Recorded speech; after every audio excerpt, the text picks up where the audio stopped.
வணக்கம் அன்பு நண்பர்களே. ஆதித்யா அஸ்ட்ரோ நண்பர்கள் அனைவரையும் அன்போடு வரவேற்கிறோம். மாத ராசி பலன்களை நீங்கள் தெரிந்து கொள்வதற்கு எங்களது சேனலை சப்ஸ்கிரைப் செய்து கொள்ளுங்கள். இப்போ நம்ம பார்க்க போகிறது பார்த்திங்கன்னா ஆடி மாதத்திற்குண்டான ராசி பலன்களை தான் நம்ம பார்க்க போகிறோம். அப்போ இந்த ஆடி மாதத்தில் என்ன நன்மைகள் உங்களுக்கு ஏற்பட போகுது, சாதகமான பலன்கள், பாதகமான பலன்கள், இது என்ன அப்படின்றத தெளிவாக டீட்டெயில்டாக நம்ம தொடர்ந்து நம்ம பார்க்க போகிறோம். 12 ராசிக்குண்டான ராசி பலன்களை நம்ம முழுவதுமாக பார்க்க போகிறோம்ங்க. எங்கள் சேனலை நீங்கள் சப்ஸ்கிரைப் பண்ணலை இது வரைக்கும் அப்படின்னா சப்ஸ்கிரைப் பண்ணி வச்சுக்கோங்க. சப்ஸ்கிரைப் பண்ணி அருகில் உள்ள பெல் பட்டனை ப்ரெஸ் பண்ணி உங்களுக்கு நோட்டிஃபிகேஷன் கிடைக்கிற மாதிரி செய்து கொள்ளுங்க. அதே போல் உங்களுடைய நண்பர்கள் உறவினர்களுக்கும் ஷேர் பண்ணி அவங்களையும் பயன்பெற செய்யுங்க. மிதுன ராசி மிதுன லக்கண அன்பர்களுக்கு இந்த ஆடி மாதம் எந்த மாதிரியான ஒரு பலன்களெல்லாம் உங்களுக்கு ஏற்பட போகுது அப்படின்னு பார்க்குறதுக்கு முன்னாடி கிரகங்களுடைய அமைப்புகளை பார்த்துருவோமுங்க. அப்போ இந்த 2026ஆம் ஆண்டில் ஆடி மாதத்தில் ஜூலை 17ஆம் தேதியிலிருந்து ஆகஸ்ட் 17 வரைக்கும் உங்களுக்கு இந்த ஒரு மாத காலகட்டங்கள் ஆடி மாதம்ங்க. அப்போ மிதுனராசிக்காரர்களுக்கு கிரகங்களுடைய சஞ்சாரத்தின்படி பார்த்தீங்கன்னா பொருளாதார முன்னேற்றங்கள் ஏற்பட காண்பீங்க. சுப செலவுகளும் நிறைந்த ஒரு மாதமாக இந்த மாதம் உங்களுக்கு அமையப்போகுதுன்னே சொல்லலாமுங்க. அப்போ புதனை அதிபதியாக கொண்ட உங்களுக்கு இந்த மாதம் பார்த்தீங்கன்னா கிரக நிலைகள் தரக்கூடிய விரிவான பலன்களையும் அதற்குடைய நட்சத்திரங்கள் கொடுக்கக்கூடிய ஒரு பலன்களை தான் நம்ம பார்க்க போகிறோம்ங்க. அப்போ இந்த ஆடி மாதத்தில் குரு பகவான் பார்த்தீங்கன்னா உங்களுடைய ராசிக்கு 2ஆம் வீடான தன வாக்குஸ்தானத்தில் உச்சம் பெற்று சஞ்சரிக்கிறாருங்க. அப்போ இது உங்களுடைய நிதி நிலைமையை மிக வலிமையாக்கக்கூடிய ஒரு அற்புதமான ஒரு அமைப்பாக இருக்குங்க. அப்போ இந்த ஒரு மாதம் உங்களுக்கு மிக நிதி நிலைமையில் எந்த ஒரு பற்றாக்குறையும் வராதுங்க. ராகு கேது பார்த்தீங்கன்னா ராகு 9ஆம் வீட்லேயும் கும்பத்தில் சஞ்சரிக்கிறாருங்க. கேது 3ஆம் வீட்டில் சிம்மத்தில் சஞ்சரிக்கிறாருங்க. அப்போ கேது 3ஆம் இடத்துல இருப்பது தைரியத்தையும் உங்களுக்கு வெற்றிகளையும் ஏற்படுத்தி தருங்க. ஏன்னா முயற்சி ஸ்தானம் என்பதால் உங்களுக்கு தைரியம், தன்னம்பிக்கை இது எல்லாத்தையும் உங்களுக்கு உண்டாக்கி கொடுப்பாருங்க. சனி பகவான் உங்களுக்கு ஜீவனஸ்தானமான 10ஆம் வீட்டில் மீனத்தில் சஞ்சரிக்கிறாருங்க. அப்போ ஜூலை 27க்கு அப்புறம் பார்த்தீங்கன்னா உங்களுக்கு வக்கர நிலையில் அடைய போகிறாருங்க சனி பகவான். அப்போ சூரியன் உங்களுக்கு ஜூலை 16 அதாவது ஜூலை 17ஆம் தேதி அன்று 2ஆம் வீட்டிற்கு கடகத்தில் மாறி உங்களுக்கு உச்ச குருவுடன் இணைகிறாருன்னே சொல்லலாமுங்க. அப்போ சூரியன் இந்த மாதம் முழுவதுமே பார்த்தீங்கன்னா உங்களுக்கு கடகத்தில் சஞ்சரிப்பாருங்க, குருவுடன் சேர்ந்து இருப்பார்.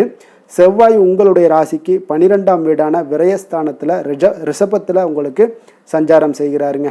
அப்போ இந்த கிரக அமைப்புகளெல்லாம் வச்சு பார்த்தோம்னா இந்த தொழில் மற்றும் உத்தியோகத்தில் உங்களுக்கு நிச்சயம் உங்களுக்கு 10ல் இருக்கக்கூடிய சனி பகவான் வக்கரம் அடைவதால் உத்தியோகத்தில் வேலைப்பளு சற்று அதிகரித்து காணப்படக்கூடிய ஒரு காலமாக இருக்குங்க. சக ஊழியர்களுடன் சிறு கருத்து வேறுபாடுகள் எல்லாமே உங்களுக்கு வரலாம், கொஞ்சம் கவனமுடன் இருங்க. எனினும் பார்த்தீங்கன்னா உங்களுக்கு 2ல் உச்சக்குரு இருப்பதால் உங்களுடைய பேச்சாற்றலால் அனைத்தையுமே நீங்கள் எளிதாக சமாளிச்சிடுவீங்கன்னே சொல்லாமுங்க. அப்போ 2ல் உச்சமாக இருக்கக்கூடிய குருவால் உங்களுக்கு எந்த ஒரு காரியத்தையுமே எளிதாக சமாளிக்கக்கூடிய ஒரு வாய்ப்பும் ஏற்படுது.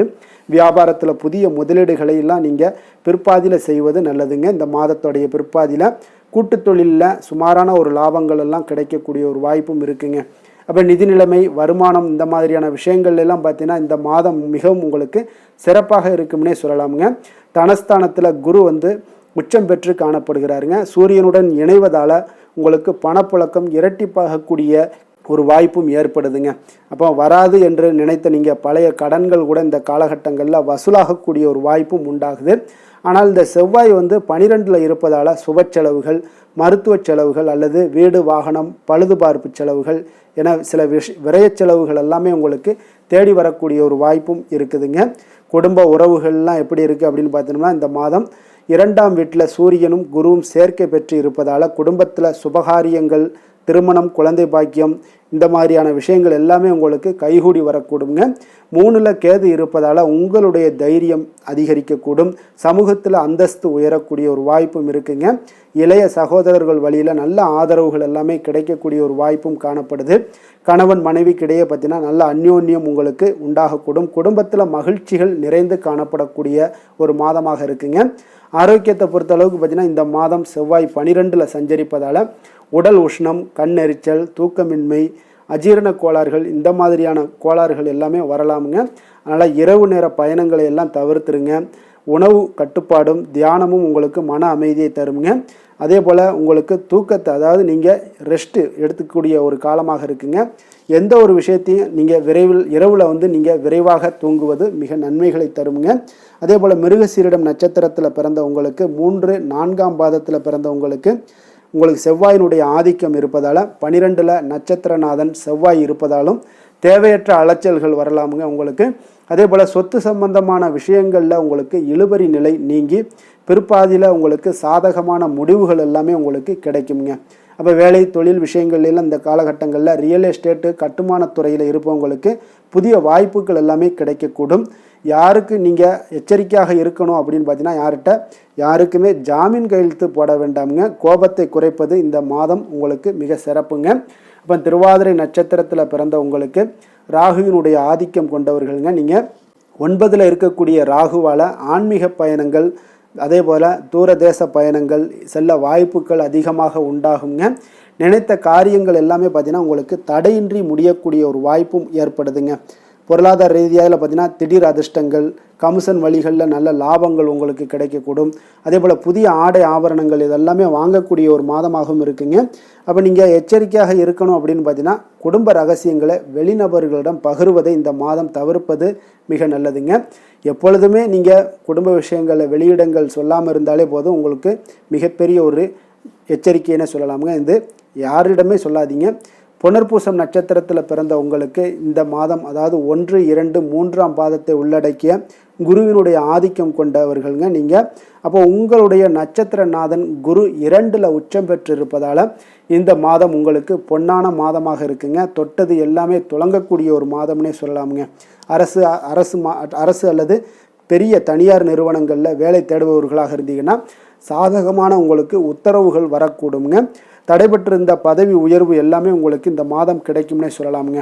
அப்போ நீங்கள் யாரிடம் எச்சரிக்கையாக இருக்கணும் அப்படின்னு பார்த்தீங்கன்னா, கண் தொண்டை சம்பந்தமான சிறு உபாதைகள் எல்லாம் வரலாமுங்க. ஆரோக்கியத்திலேயே எச்சரிக்கையாக இருக்க வேண்டிய ஒரு மாதம்னே சொல்லலாமுங்க.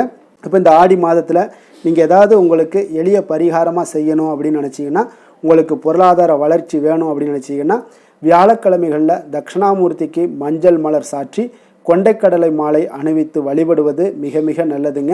அப்போ வீண் விரயங்கள், அலைச்சல்கள் இதெல்லாமே உங்களுக்கு குறையணும் அப்படின்னு நினச்சிங்கன்னா, புதன்கிழமைகளில் மகாவிஷ்ணு அல்லது பெருமாள் கோவிலுக்கு சென்று துளசி அர்ச்சனை செய்து வழிபடுவது உங்களுடைய தடைகளை நீக்கக்கூடிய ஒரு வாய்ப்பை ஏற்படுத்தி கொடுக்குங்க.